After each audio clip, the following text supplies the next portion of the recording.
Okay, hey everyone, it is Todd here, and I wanted to talk to you today about something you may have noticed, you may have seen in the news over the last couple of days.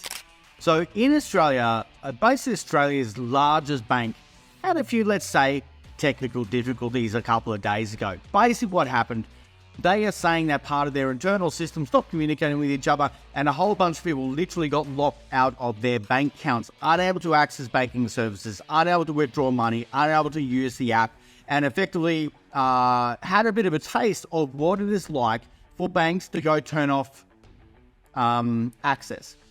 So this brings up the really first point that we want to actually start to understand. When your money is in a bank, is it your money or is it their money which they're allowing you to have access to? That's the first question you want to ask yourself. Now, put in the comments, let me know which one you think it is. Is when you put your money in the bank, is it actually your money? Or does it becomes the ownership of the bank and they just allow you to have access to it? Put in the comments for me, what do you think it actually is? Now, if you're reading between the lines, what you will know is that when you put your money in the bank, you have to understand this. It stops becoming your money. It becomes ownership of the bank who are allowing you to have access of it, okay? Now, that brings up some points. Brings up some things you have to really be thinking about and going, how comfortable and safe do I feel that's the case? Now, just because we haven't necessarily had a problem to date, and I say that very lightly, necessarily had a problem to date, because if you've had the experience of when you know that your money is in the bank account, have you ever had the experience, and again, put in the comments for me, because a lot of people will learn from this, no doubt about it, that who's had the experience when a bank has said, no, I'm not going to let you do that transaction?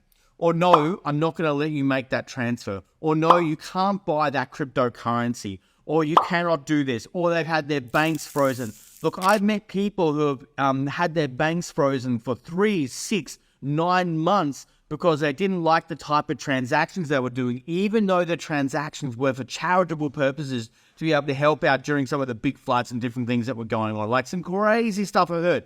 So my first question to you is, have you ever had the experience of your bank accounts being frozen, right? I know I certainly have. I've been told, no, you can't buy that cryptocurrency. You can't interact in this way, shape, or form. So I ask again, is that money actually your money? So that's the first question you got to ask.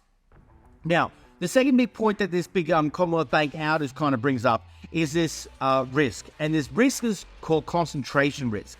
So what I meet a lot of people when they set up their bank accounts and how they operate in their finances, that a lot of the time what they do is that they put everything with one bank. You know, they're saying home loan is with one bank, their car, their loan was with the bank, their bank accounts with the bank, their business banking is with the bank, their partners is with the same, and it's all with the same bank. And they have total control over everything you absolutely do and everything that you have. And it's a really, really big problem. So think about it right now.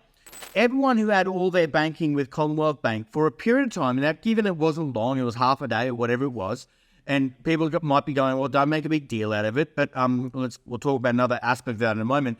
You might be sitting there going, okay, well, they were unable to access all their capital and their cash for a period of time, even though, sorry, some dogs going off, even though it is your money, okay? And that's the thing you got to understand, you got to be thinking about. That concentration risk is huge. So at the very least, you want to make sure that you have bank accounts set up with multiple different banks so that you can go and duck and weave and pivot and navigate no matter what comes along the way.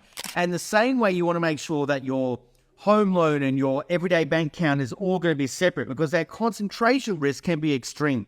So the second thing you want to make sure you do is that number one is you have to be really crystal clear who owns your money.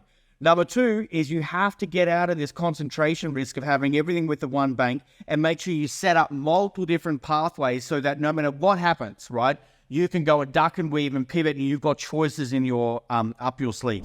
So I'd love to know your thoughts. A, have your bank accounts ever been frozen?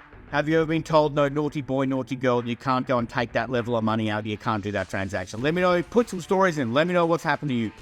Number two, what did you take out of that? Like, what are you going to do about it, right? Because this financial, like you're setting up, removing this concentration risk and setting up what, you know, your financial plans, that no matter what goes on, you want to be safe and secure. What are you doing to be able to create that in the future? And I'd love to know your thoughts. Put in the comments for me, let me know.